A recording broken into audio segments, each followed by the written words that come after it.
이스라엘이나 중앙아시아에 가면은 양을 돌보는 목동들이 많이 있습니다. 특별히 이 마사이족들 그리고 소말리아 사람들 중에서도 소나 양을 치는 목동들을 만날 수가 있습니다. 이 목동들에게 질문하면 어떤 대답을 하겠습니까? 어떤 선교사님과 목동과의 대화입니다. 선교사님 먼저 질문하죠. 야생 동물이 양을 잡아먹으려고 할 때에 어떻게 하십니까? 작대기로 녀석들을 쫓아버려야지요. 쫓아도 달아나지 않고 오히려 당신까지 공격하려고 한다면 어떻게 하십니까? 도망가야지요. 아니, 목숨 걸고 양을 지켜야 되는 거 아닙니까? 왜요? 왜요? 내가 왜 양 때문에 목숨을 겁니까? 한 마리 죽어도 양은 많습니다. 선교사님은 이런 대답을 예상했을 것입니다. 끝까지 양 한 마리를 위해서 싸워야지요. 내가 이들을 지키는 자인데 내가 도망가면 이 녀석들은 어떻게 하겠습니까? 우리들은 보통 이런 예상을 하기가 쉽다는 것입니다. 다시 선교사님이 질문을 이어갑니다. 그러면 기르는 양들의 이름을 모두 아십니까? 무슨 소리 하는 거예요? 내가 양만 100마리가 넘는데 개들을 어떻게 다 애웁니까? 개들은요 이름이 없어요. 그냥 팔면 10만 원을 받는 양일 뿐입니다. 그럼 이름은 없어도 딱 보면 자신의 양인지 아닌지 구별할 수 있지 않습니까? 엉덩이에 표시가 있어서 우리 것인지 아닌 것인지는 구별할 수 있지요. 그런데 얼굴 보고 구별하고 그러지는 않아요. 혹시 그런 목동이 있습니까? 물어봤습니다. 이 목동의 말이 세상적인 이익을 추구하는 사람들에게는 맞는 말이죠. 결코 세상적인 목동들은 자신의 생명을 다 바쳐 양들을 지킬 수 없다는 것입니다. 왜냐하면 이것이 자신의 생명을 사랑하는 인간의 한계인 것입니다. 또한 수백 마리를 갖고 있는 양의 모양 생김새를 아는 것도 인간으로서는 불가능하다는 것입니다. 한두 마리야 가능하겠지요. 자신의 생명을 바쳐서 양들을 구하고 양들의 이름들을 불러주면서 그 양들의 이름을 아는 거 있을 수도 있습니다. 하지만 이런 일은 결코 쉽지 않다는 겁니다.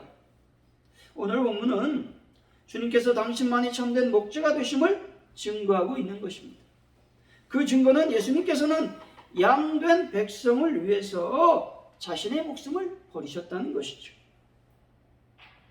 그리고 아버지 하나님께서 지시한 대로 십자가를 지고 양떼를 위해서 목숨을 버리셨습니다. 예수님만이 우리 인생을 의지할 수 있는 참된 목자가 되신다라는 것이죠. 그리고 우리 양들을 위해 희생하신 분이 바로 예수님이십니다. 세상에 많은 사람들이 스스로 목자라고 주장하고 있지만 그들은 참된 목자가 될 수가 없다는 것이죠. 오직 우리를 위해서 자신의 생명을 바치시고 하나님께서 정해주신 길로 이 땅에 양들에게 오신 예수 그리스도만이 참 목자가 되시고 참 구주가 되신다라는 것입니다. 사랑하는 성도 여러분, 참된 목자이신 예수님의 음성만을 들으시고 그 음성에 순종하는 분들이 다 되시기를 예수 이름으로 간절히 축원드립니다. 오늘 본문은 나는 선한 목자다 라고 하는 제목으로 하나님의 은혜를 나누겠습니다. 그렇다면 사꾼 목자는 어떤 목자일까? 한번 살펴보죠. 12절 13절이죠. 한번 읽어봅니다. 시작. 사꾼은 목자가 아니요 양도 재앙이 아니라 이리가 오는 것을 보면 양을 버리고 달아나나니 이리가 양을 물어가고 또 해치느니라. 달아나는 것은 그가 사꾼인 까닭에 양을 돌보지 아니함이나. 아멘. 여기서 오해는 사꾼을 나쁜 목자로 생각한다는 것입니다. 사꾼 목자는 원래는 뭐냐면 임금을 받고 양을 치는 품꾼 목자를 말합니다. 정당한 보수를 받고 정해진 장소에서 양을 돌보는 사람을 말하고 있는 것이죠. 그러면 하루 종일 맡겨진 양들을 잘 먹이고 돌봐주는 일을 하면 그만이죠. 그러기에 사꾼을 의뢰의 나쁜 목자라고 평하는 것은 잘못된 생각이죠. 이 싹을 봤다 이 말이에요. 사기꾼 목사가 아니라 싹을 봤다. 사꾼도 얼마든지 도덕적으로 자기 책임을 완수할 수 있는 선한 목자가 될 수 있다는 것입니다. 유대인들에게서 양이 한 300마리 이상일 경우 대규모 목축에 속하기 때문에 그 소유주는 한두 명 이상의 양을 칠 일꾼을 따로 고용했다는 것입니다. 이렇게 고용된 목자들은 주인 목자들과 똑같이 양을 돌보면서 지켰다는 것이죠. 여기서 사꾼 목자들의 특징이 나오는데 그것은 이리가 오면 양들을 버리고 달아나는 것이죠. 근데 이들 목동의 법칙에 보면 이리 한 마리가 오면 사꾼 목자들은 양을 위해서 이리를 몰아내야 됩니다. 공격을 해야 된다는 것이죠. 하지만 2마리 이상의 이리가 공격하면 자신의 안전을 위해서 양들을 보호하지도 않는 것이 이 목동들의 법칙이요 규칙이라고 하는 것입니다.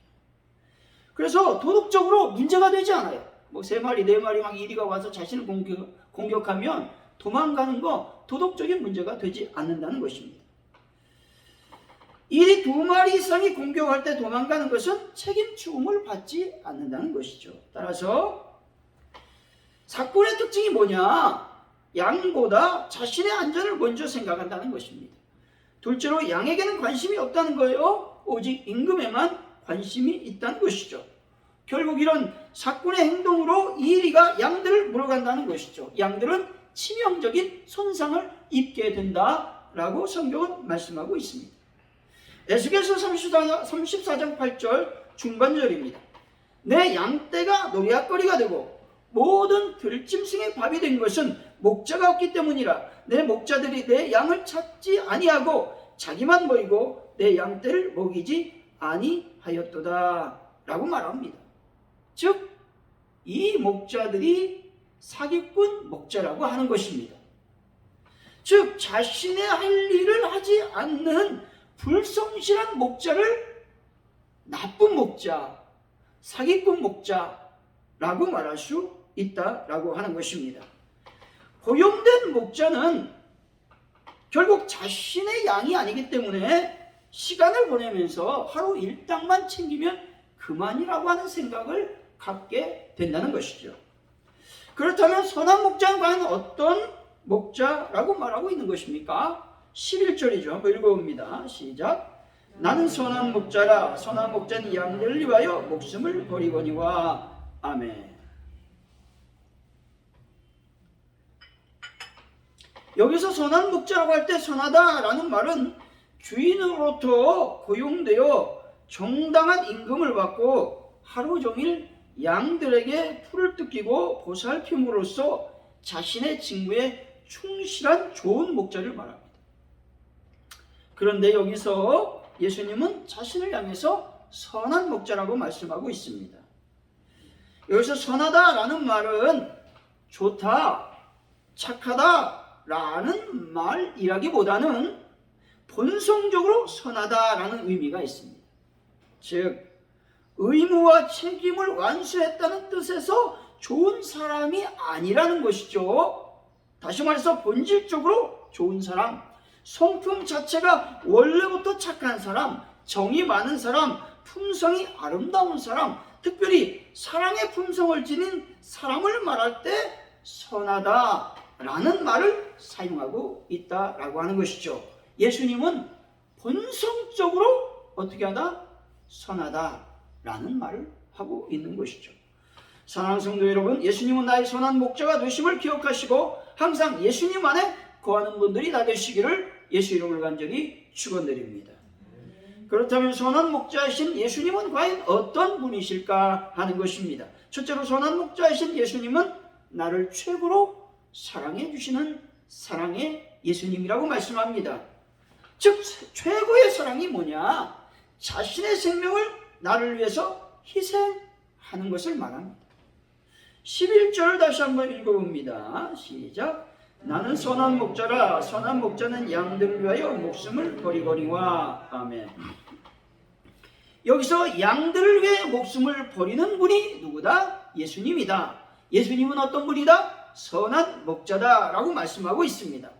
예수님은 나를 위해 자신의 생명을 십자가에 못 박으셨다는 것이죠. 마태복음 20장 28절이죠. 인자가 온 것은 성경을 받으려 함이 아니라 도리어 섬기려 하고 자기 목숨을 많은 사람의 대속물로 주려 함이니라 말씀합니다. 예수님께서 이 땅에 오신 목적 자체가 자신의 목숨을 많은 사람들에게 주시기 위해 오셨다라고 하는 것이죠. 어떤 사람이 빚을 많이 져서 깡패들에게 고통을 받고 있을 때 돈 있는 사람이, 즉 착한 사람이, 선한 사람이 그 빚을 대신 갚아주었습니다. 이렇게 대신 돈을 갚아주는 것을 대속이라고 하는 것이죠. 그리고 그때 대신 지불한 돈을 대속물이다 라고 말합니다. 하나님이 내어놓으신 대속물은 돈이 아니었습니다. 또 금도 아니었고 은도 아니었습니다. 그것은 당신의 독생자의 목숨이었습니다. 독생자의 보배로운 피였다는 것이죠. 예수님이 우리를 대신하여 십자가에 달리셔서 흘리신 보혈이 우리 죄를 대속했다고 말씀합니다. 이것만큼 위대한 희생이 없는 것입니다. 1988년에 있었던 일입니다. 아르메니아에 있는 그곳에서 지진, 강도 7이라고 하는 엄청난 지진이 일어나서 5만 5천 명이 목숨을 앗아갔습니다. 이때 구층 아파트가 무너지면서 스잔나라는 엄마와 4살 난 딸 가이 아나가 철근과 콘크리트 틈새에 갇혀버렸습니다.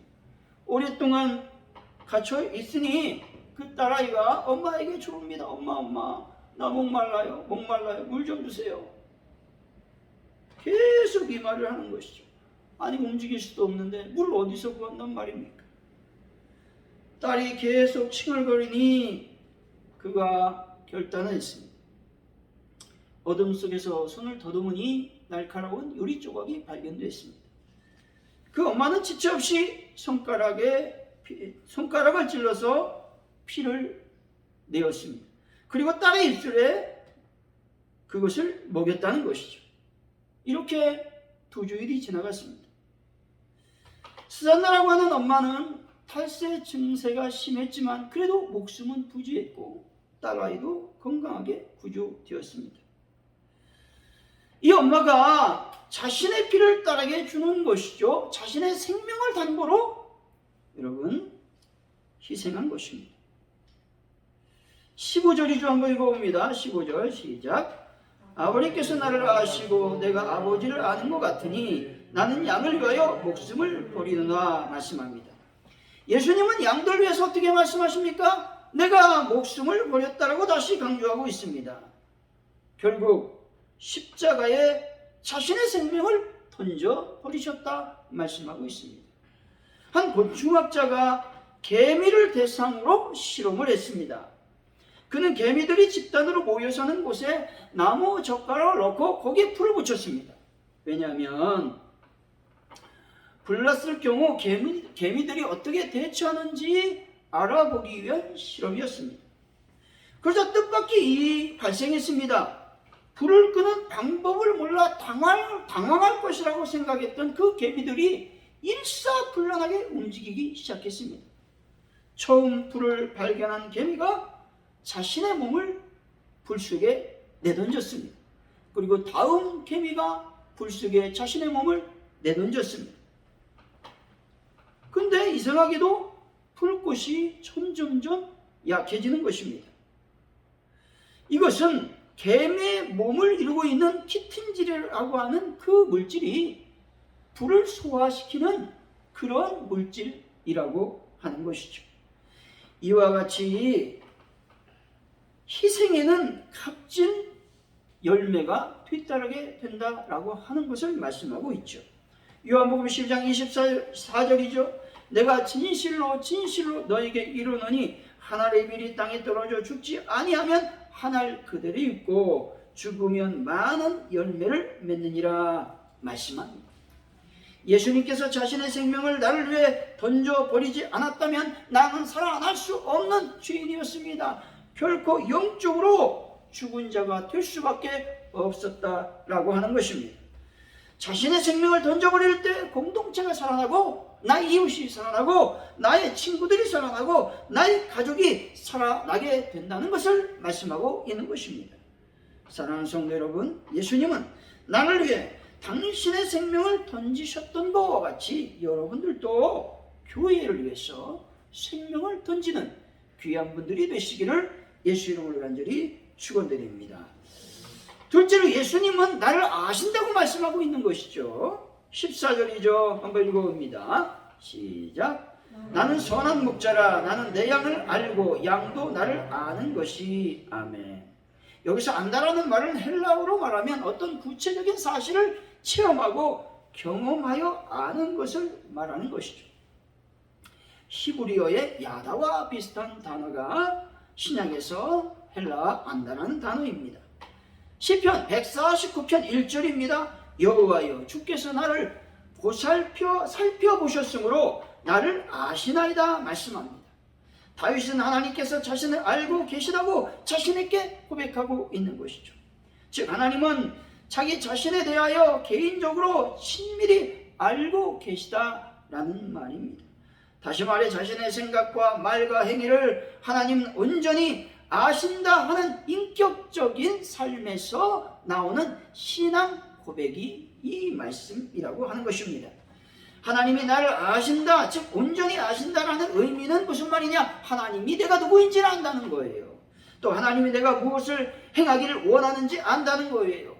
또 하나님이 내가 어떤 사람이 되기를 원하는지 알고 계시다라는 의미인 것입니다. 시편 103편 14절이죠.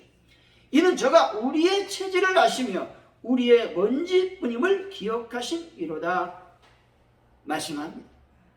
하나님께서 나의 고민을 아신다는 거예요. 문제가 무엇인지 알고 계시다는 거예요. 하나님께서 나에 대해서 모르는 것이 하나도 없다고 말씀하고 있습니다.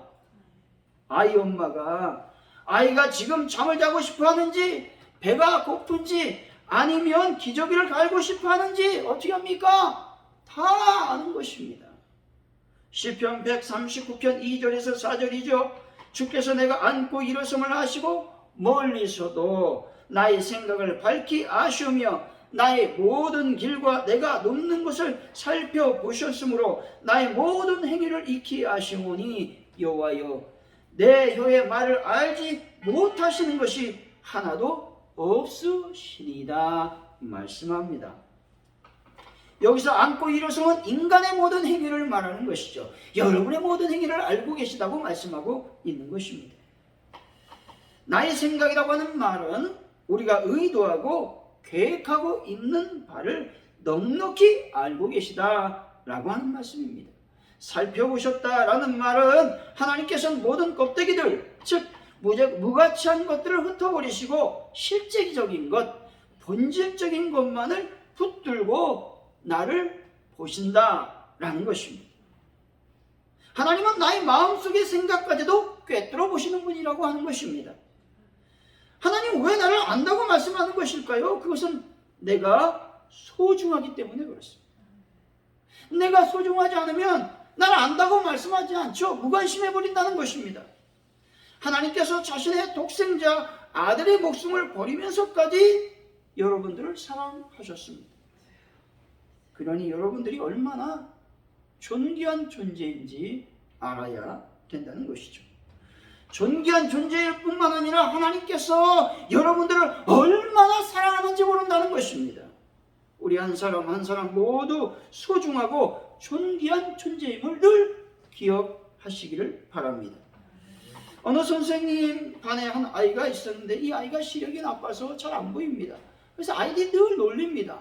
근데 이 아이는 아랑곳하지 않고 친구들이 놀리면, 친구들이 건드리면 막 엉엉 우는 거예요. 그리고 수업 시간에 또 딴소리도 하고 아주 부산합니다. 또 뭐 마음에 안 내키면 책상에서 엎드려 잡니다. 그리고 뭐 좀 춥다, 덥다 그러면 집에 가요. 이거 문제 있는 아이죠, 문제 있는 아이. 그리고 숙제도 안 해옵니다. 그 시험을 보면 애들은 한두 개 틀려요. 애는 다 틀려버립니다. 어느 날 결석을 해서 집에 갔어요. 선생님이 가정 방문을 했습니다. 근데 갔더니 놀라운 일이 발생. 지 아이의 집을 가보니까 할머니 할아버지가 계셨는데 그 아이가 그 집안의 독자 7대서 7자 독대인 거예요. 할아버지 할머니 꿈이 이 아이였습니다. 이 아이가 건강하게만 자라면 그 아이, 그 할머니 할아버지가 아무런 욕심이 없는 것입니다. 집에서는 너무나 소중한 아이였죠. 여러분, 중요한 것은 여기 있죠. 하나님도 우리에게 이렇게 말씀하시는 거예요. 너희들은 이 세상에서 너무 소중하고 존귀한 존재이다 라고 말씀합니다. 세상 사람들 사이에서는 제대로 인정도 못 받고 부족한 것이 많아도 우리 하나님의 눈에는 내가 사랑스럽고 여러분 존귀하게 보인다 라고 말씀하고 있는 것입니다. 스바냐 3장 17절이다. 너희 하나님 여호와가 너희 가운데 계시니 그는 구원을 베푸실 전능자이시라. 그가 너로 말미암아 기쁨을 이기지 못하시며 너를 잠잠히 사랑하시며 너로 말미암아 즐거이 부르며 기뻐하시리라 하리라 말씀합니다. 하나님께서 나를 얼마나 사랑하는지, 나 때문에 기쁨을 이기지 못하는 분인지 우리는 알아야 된다는 것이죠. 하나님은 구원을 베풀 전능자라고 말씀하고 있습니다. 다시 말해서 하나님은 나를 구하시는 전사와 같습니다. 승리하는 전사와 같다는 것이죠. 그런데 왜 낙담하고 절망하고 풀이 죽어 계십니까? 그러지 말라는 것입니다.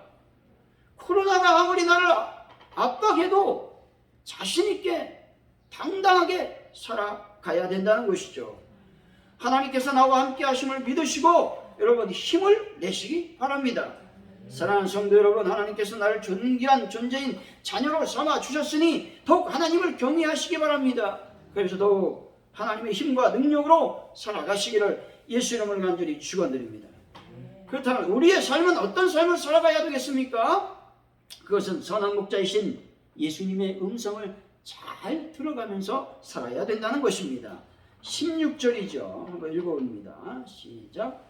또이 우리에게 들지 아니한 다른 양들이 내게 있어 내가 인도하여야 할 터이니 그들도 내 음성을 듣고 무리가 되어 한 목자에게 있으리라. 아멘. 양들이 예수님의 음성을 듣고 무리지어 살아야 된다는 겁니다. 양들은요 혼자서 살 수 없는 동물입니다. 혼자 야생에 나가면 어떻게 합니까? 당장에 죽습니다. 먹잇감이 된다는 것이죠. 그리고 이 양의 털을 깎아주지 않으면 털 때문에 나무 가지에 걸려가지고 여러분 아사하게 됩니다. 또 뿐만 아니라 너무 무거우면 이 잘 못 걷는다는 거예요. 그러다가 양이 어떻게 돼요? 죽게 된다는 것이죠. 그래서 돌보는 자와 함께 있어야 된다는 겁니다. 양은 가축이 되면서 겁이 많아졌어요. 양의 주식이 뭡니까? 풀입니다. 근데 양을 풀밭에 풀어놓으면 얘는 끝까지 먹는데요. 즉 나무뿌리, 즉 풀뿌리까지 다 뜯어먹는답니다. 그래가지고 들판이 다 황폐해야 된다는 거예요. 그래서 적당히 먹으면 다른 장소로 옮겨야 된다는 것입니다. 그래서 양은 목자의 음성을 잘 들어야 된다는 것이죠. 목자가 가자고 하면 가고 쉬라고 하면 쉬어야 된다는 것입니다. 성경의 모든 인물들은 모두 하나님의 음성을 듣고 행동했다는 것이죠. 아브라함도 그랬고 이삭도 그랬고 야곱도 그러했습니다. 다윗도 엘리야도 베드로뿐만 아니라 바울도 역시 하나님의 음성을 듣고 순종했던 사람들인 것이죠. 지금 이 시대는요 영적인 혼탁한 시대에 살고 있습니다. 때문에 다른 음성을 듣지 말고 하나님의 음성을 들어야 영적으로 신앙생활에서 승리할 수 있다는 것입니다. 이사야서 55장 3절 상반절, 너희는 귀를 기울이고 내게로 나와 들으라 말씀합니다. 하나님께서는 귀를 기울이라고 말씀하고 있죠. 하나님께서 나와서 들으라고 말씀하고 계신 것입니다. 여러분, 하나님의 음성을 들으시길 바랍니다. 사랑하는 성도 여러분, 선한 목자이신 하나님, 즉 예수님의 음성을 들으시고 날마다 승리하고 활기찬 신앙생활을 하시기를 예수 이름으로 간절히 축원드립니다. 기도합니다.